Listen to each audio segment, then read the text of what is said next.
Let's start by reading through this. As British scientist whatever has observed, the Earth is not a very good timekeeper.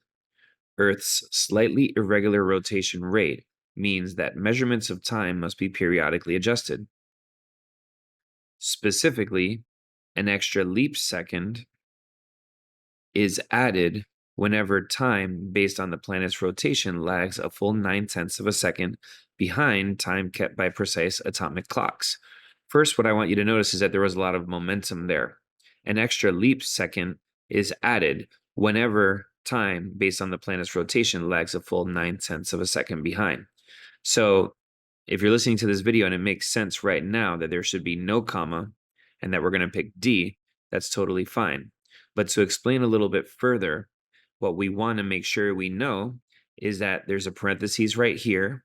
That's actually what we would call a middle modifier. A middle modifier can have commas around it, parentheses around it, or long dashes around it, and they all function in the same manner.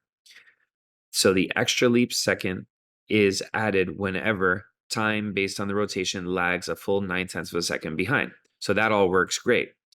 But the hardest question you're going to have in verbal is whether to keep or delete a comma. And there are 6 reasons for a comma that you should know about. So if you're really stuck on the idea of, man, should there be a comma there or not? Then you go down your list. A modifier, a dependent clause followed by an independent, 2 independents, a list, a quotation, and a description following a description.